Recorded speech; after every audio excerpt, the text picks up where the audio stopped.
Il y a un côté un peu bipolaire quand on rentre de ce genre d'expérience qui est très simple, c'est qu'en fait une partie de nous n'est pas rentrée. Et je dirais même que la partie de nous qui n'est pas rentrée, bien souvent, c'est l'esprit. Voilà, notre corps est là, notre corps est rentré en France, notre esprit est ailleurs. Notre esprit est encore un peu là-bas.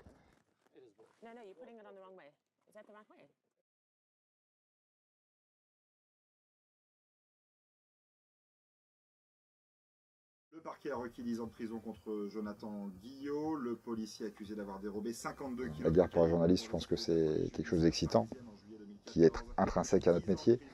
C'est quelque chose qui attire, qui répulse, c'est vraiment des sentiments qui sont mêlés, mais qui nous poussent quand même à y aller.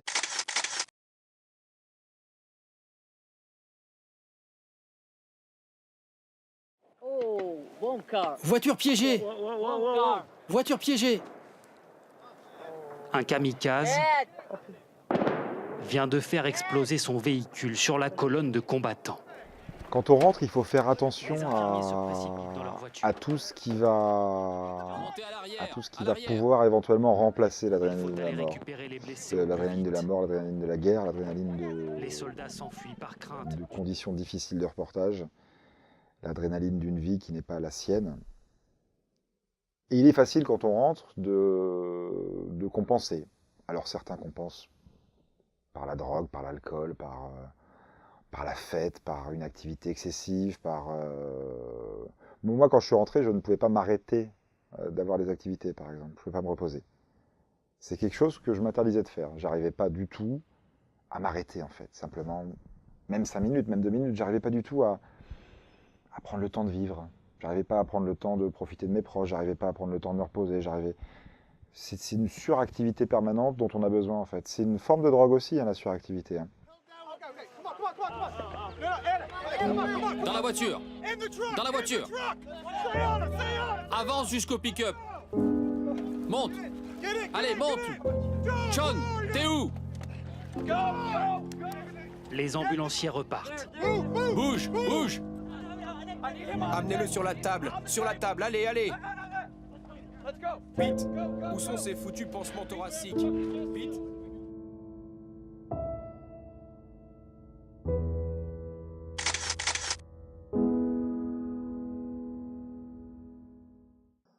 Le trauma, c'est, pour un petit peu expliquer au niveau psychique, mais de manière assez schématique, c'est quand on est confronté à un événement qui nous confronte au réel de la mort. Le réel de la mort, notre appareil psychique, il n'est pas conçu pour être confronté à ça. C'est-à-dire que on sait qu'on va mourir un jour, on est conscient de ça, mais on n'y passe pas tout le temps. Et à partir du moment où on est confronté à ce réel de la mort, il y a ce mythe de ce qu'on appelle le mythe de l'immortalité qui s'écroule. Et donc avec cette confrontation, il y a quelque chose, alors on appelle ça, alors c'est un petit peu technique, mais on appelle ça le corps étranger interne. C'est-à-dire qu'on est confronté au réel de la mort, ce qui nous fait évidemment penser à notre propre mort, mais comme notre appareil psychique n'est pas conçu pour le rationaliser, il va se balader, il ne va pas trouver un noyau pour s'ancrer, et c'est pour ça qu'on l'appelle corps étranger, parce qu'il vient de l'extérieur interne, puisqu'on l'internalise, et il se balade, et il fout le bordel, pour être clair, dans toute notre conception du monde. Nicolas Poincaré avait présenté un reportage sur les orphelins du Rwanda. Je vous propose de l'écouter, réagissant en direct sur notre antenne cet après-midi de Sarajevo, où il est de nouveau en reportage. Je suis à Sarajevo, plus précisément, je viens de sortir de Sarajevo par les monts Igman, dans un petit village, je vous appelle un petit village qui s'appelle Tarsin, et qui est donc au bout de cette piste qui permet de sortir de Sarajevo, cette piste dont on a beaucoup parlé ces derniers jours, parce qu'on espère peut-être y ouvrir un corridor, et en attendant l'ouverture de ce corridor, ça reste une piste très dangereuse. Il y a moins de 2 heures, un car qui roulait juste devant nous a été pris sous le feu des balles, et les passagers ont dû en sortir en courant. C'est pour ça que ça m'a un petit peu difficile comme ça de me réjouir après avoir diffusé un reportage sur un drame terrible au Rwanda et puis avoir vécu cette scène il y a moins de 2 heures. Je n'ai pas pu entendre. Je me souviens d'un jour de Sarajevo où on était parti très tôt le matin et il y avait beaucoup de neige et on s'était fait tirer dessus, donc on avait vraiment eu très peur en sortant parce qu'à cause de la neige on ne pouvait pas rouler vite, donc du coup dans les passages dangereux on était au ralenti. Enfin bref, et j'ai fini par prendre un avion qui a décollé très vite pour l'Italie puis un autre pour Paris et à 14h j'étais chez moi et j'avais un fils qui devait avoir 6 ou 7 ans. Et qui me dit c'est dégueulasse, j'ai des copains qui sont allés à Disneyland et pas moi, je veux y aller. Je lui dis ok on y va. Il m'a dit, toi, faut pas de ma gueule. J'avais encore mon gilet pare-balles à la main, mon casque, mes fringues dégueulasses. Et je lui ai dit, viens, on y va. Et on est parti aussitôt. Je crois que j'ai dû prendre une douche vite fait. Et à 14h, 15h, j'étais dans des manèges à Disneyland. Et à 6h, je me faisais tirer dessus à Sarajevo. À 15h, j'étais dans les manèges de Disneyland. Et évidemment que mon fils, il n'avait pas envie que je lui raconte Sarajevo, quoi. Il avait 6 ans, il avait envie qu'on profite et tout. Et ça, c'est des switches dans la tête. On se dit, OK, ce matin, c'était à Sarajevo, cet après-midi, c'est Disneyland. Demain ou après-demain, je retrouverai des copains qui connaissent bien Sarajevo et qui m'écouteront. Et voilà. Et compartimenter son cerveau, quoi. On finit par y arriver, parfois. Il y a quelque chose de l'ordre dans le langage courant qu'on va dire schizophrénique, parce qu'on a quand même deux parties du cerveau, une partie qui dit si, c'est vraiment arrivé, et une partie du cerveau qui dit non, non, non, non, non, non. Et plus on dit non, non, c'est bon, ça va bien, etc., plus la partie qui dit non, non, mais je te jure, c'est vraiment arrivé, va venir en fait nous intruser. Donc on va avoir les symptômes d'intrusion. Pourquoi ? Parce que le cerveau, il a simplement besoin qu'on reconnaisse qu'il s'est passé quelque chose de grave et qui sort de l'ordinaire, et que maintenant c'est terminé, et que maintenant on est en sécurité.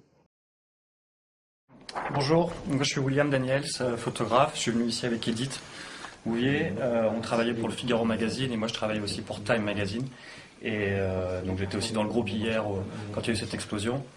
J'ai beaucoup de chance, moi j'ai rien, mais ce qui est important c'est Edith, il faut qu'elle puisse être évacuée d'ici. Comme elle vous l'a expliqué, elle a une double fracture et elle ne peut pas être transportée très très facilement. Donc il faut absolument pouvoir sortir d'ici pour qu'elle puisse être opérée. Elle a besoin d'une opération chirurgicale. Voilà, mais le moral est bon. Elle est à la pêche, elle sourit. If you are going to send journalists into war zones, then I believe very strongly that the organization has a moral responsibility to look after the journalist.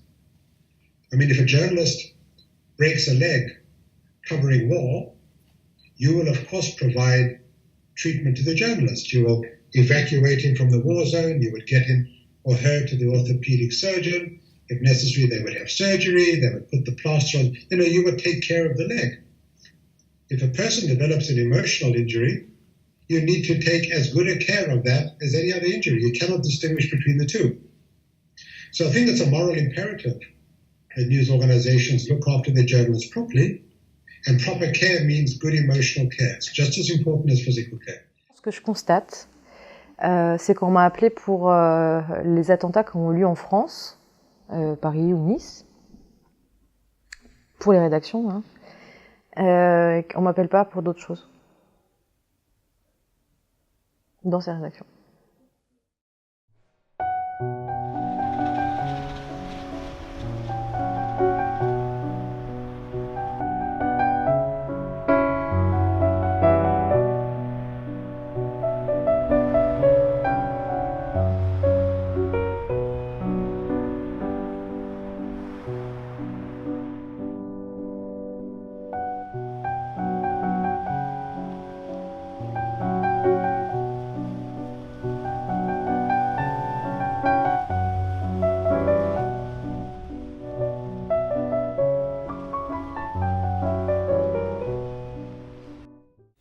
The Karen and other ethnic groups have promised to provide training and shelter for the students.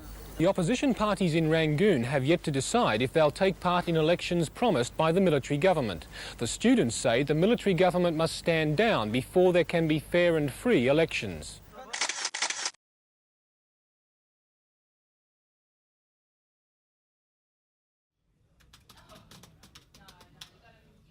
I covered Thailand, Burma, Cambodia, Laos and Vietnam, and I was also one of the journalists who covered the Tiananmen Square story in Beijing.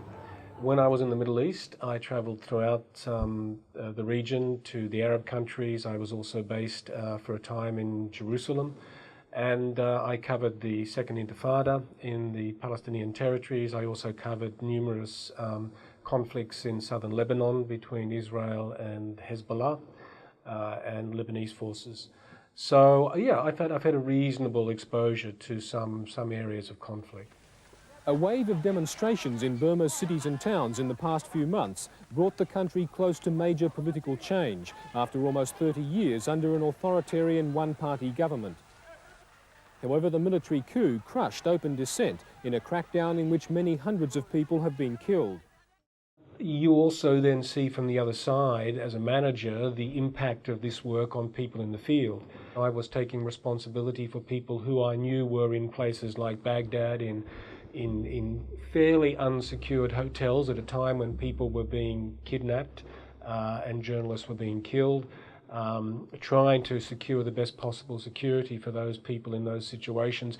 It's a responsibility that you have to take very seriously, and I did. En fait, il se trouve qu'il y a 20 ans, on n'avait pas du tout le réflexe de se dire tiens, au retour, il faut aller voir une psychologue, ou au retour, il y a besoin de ça. Ça n'existait pas, c'est pas une question qui se posait. Moi, quand je rentrais à France Info à l'époque, mes chefs ou mes copains de bureau, ils me disaient ça va. Hein. Il y en a même qui me disaient ça va, et oh, c'est pas parce que tu viens de couvrir un génocide que tu vas prendre la grosse tête, tu vas partir couvrir la grève du métro. Enfin, ça m'est arrivé d'être volontairement renvoyé dès le lendemain couvrir le tout venant de l'actualité. The news organizations, when they educate the journalists about what might happen from a trauma perspective, that's good, because if the journalist understands what the risks are and what the symptoms are, then they will reach out for help more quickly or quicker, so that's good.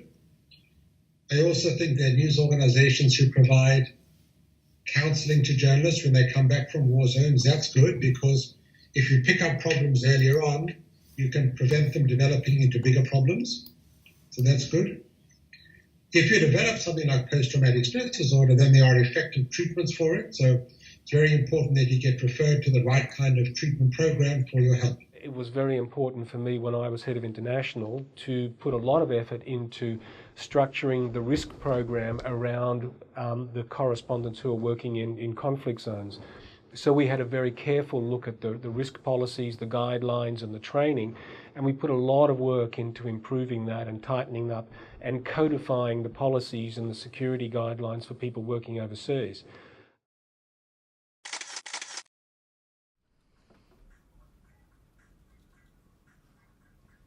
Recently I was in Venezuela and we were interviewing a gang of kidnappers, and that was a similar thing, like in a different way, where I'm not traumatized, but there's a memory of walking up through the slums, through the barrio, to meet these gangsters. We don't really know what's about to happen, but we know they're pretty heavy dudes, and then suddenly 6 guys come out of nowhere, balaclavas, machine guns, machetes, all the things. They knew our fixer. They went to high school together, so I felt like I was in a safe thing. But there's nothing that really prepares you for having a gun pointed at you and you're walking into a place. And in doing that, we still got the job done. We got the interview, we got everything done, and it was, made it into the show, so it's wonderful. But it is it's that evening, that afternoon, I remember just sitting down going, wow, that was really full on. And it is a memory now that, when I hear a certain sound or a thing, I'm like, God, that one time, man, that was crazy. And all those things go through your mind, like, whoa, what's going to happen now? Like, this is heavy, the guns are out. But I try to keep it my professionalism, try to work with that. And I'm there to do a job, and that is to capture the picture or get the story or whatever it is we were doing at the time. And in that particular moment, and both those particular moments, walked away unscathed. But with certain memories, Part of that program, a really important part of that, was the peer support network. And that basically entails having journalists that other journalists respect, who make themselves available as peer supporters. So they are people that people can talk to privately and confidentially about their work and about any issues they may have, any traumatic events they may have experienced. A general acceptance has emerged within the ABC that and that if you have an issue, it's better to say something basically than not. And we've seen what happens to people who haven't let things go. It doesn't always end very well. Families fall apart, mental health, there's lots of issues with that. So there's been an acceptance to actually make a better work environment, and is to accept that people have issues and perhaps give them the resources to be able to deal with that.